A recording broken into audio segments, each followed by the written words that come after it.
Welcome back to the next installment as part of this video series of when a lawn is just too far gone. Spoiler alert, we've done a little bit more work. The way I'm sort of filming this series is I'm just getting in and doing the work and obviously filming it all, and then I'll go back in the past tense and sort of explain each process. So today's episode is all about something that I think every lawnie should be across, which is your drainage.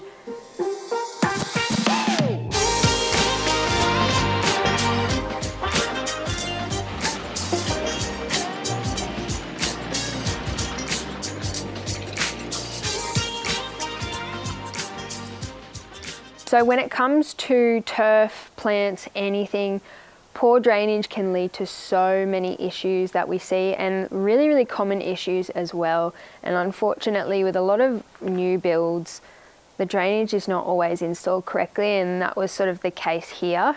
So I'll take you back to the first episode. This property had no subsurface drainage, so nothing in the ground, no ag pipes or anything like that. They had two little yard drains out the back here. You can see a really low point here, and one down near where the camera is. They also had a yard drain around the corner area that got zero sunlight. So you can see this huge retaining wall here, beautiful sandstone retaining wall that needs a clean up. Retaining walls and things like that take on a lot of water anyways from the property above. So what we have decided to do here, and you should be able to sort of see it, is instead of having the two surface yard drains that are right in the middle of the lawn area, we spoke to these guys and we sort of came up with the plan of let's put a strip or channel drain in, and we use that. It'll sort of double as our garden edging as well. So this should take on a lot of the surface area that comes down off the block wall and actually stops it from getting into the lawn anyways. So we've replaced two little yard drains with this. I think this is about 20 or so meters long. So this should take on a lot of water. It then tees into the stormwater pipes, and then that will eject out at the road level.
In terms of drainage in these areas where the lawn is going, we've used a product that's going to feature pretty heavily in today's episode. This is not a paid promo. I wasn't given anything. I did my own research, and I suggest you do the same if you're going to be taking on a task like this. But instead of going my standard 100mm ag pipe, which I've done before, I've done ag pipe French drains, I decided to use this product, and I'll grab it for you and show it. So this product here is called Megaflo, and it's sort of made by a company called Geofabrics Australia.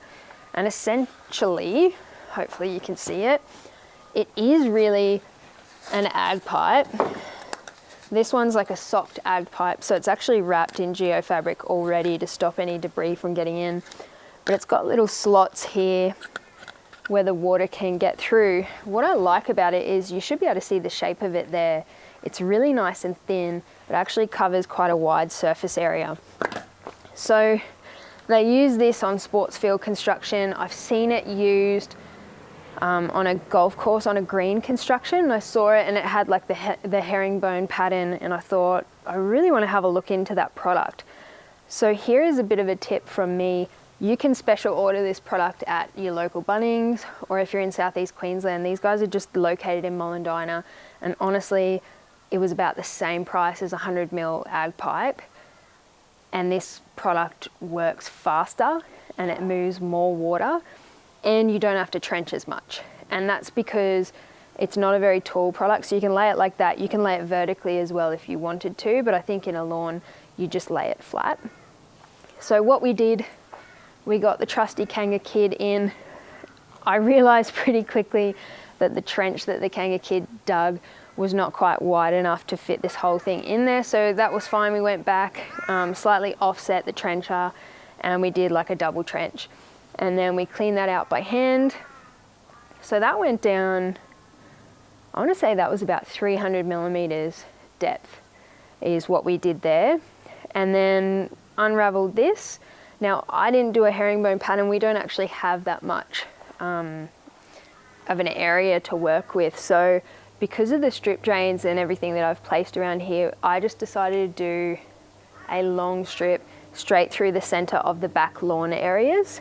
So there's a drain running here, there's a drain running down this side as well. So it's just one. We didn't end up connecting with anything, but sorry, I didn't end up doing any like branches off or anything. There's just not enough space for it. And I think we've already done enough to actually get the water away. So these guys also sell fittings that you just put on the end, put on these ends, and we've cut this just with a saw and a miter box. So it's actually really, really simple to work with. I'm sure you could probably use an angle grinder. It might heat it up too much, but we just used a hand saw, and then you have clip-on fittings, and there's stormwater outlets, so you can go straight into PVC pipe, which is what we did with these. So same thing, we located our nearest stormwater pipe. So we sort of dug around the down pipes and then chased it to the lowest point, and then we teed into that, or the highest point of the stormwater, and then we teed into that and then made sure it goes straight out to the street. And covering the geofabric up and sort of doubling it over means that the water will still get through. So the geofabric or geotextile is designed to still let the water through, but it won't let the sediment, sand, surrounding dirt get through into the drain to clog it up. So it's really, really important that you do follow that burrito wrap step. And then it just basically creates like a suction pool, if you will, of any water that's above it. It will take straight down through the drainage gravel into this and into your stormwater pipes and away. Also, with that much gravel, it'll take some of the seeping water from the surrounding areas to the side also. Now we're going to have a nice fall from the house straight out to the strip drain. So we'll get surface drainage going to the strip drain, we'll get surface drainage from the rock wall going to the strip drain. Then anything that does make its way onto the lawn is going to have our Megaflo drainage system capture it as well. So yeah, it's been really, really effective so far, and we don't even have any turf or landscaping really. I've just put these in yesterday, so really, really happy with how it's performing so far, and I think it's going to make a world of difference to these guys. Thanks for watching, guys. I really hope that this video series is going to help a lot of you. I'm a bit of a newbie, obviously. I'm not a plumber, but I spoke with the people that are in the know, and we can see that it's already made a difference. So if I can do this type of thing, you should certainly feel confident enough to have a crack at it yourself, and feel free to reach out. I can put you in contact with plumbers, or I can let you know what we did if you ever get stuck with anything. Next episode coming up is going to be on DIY irrigation, so can't wait.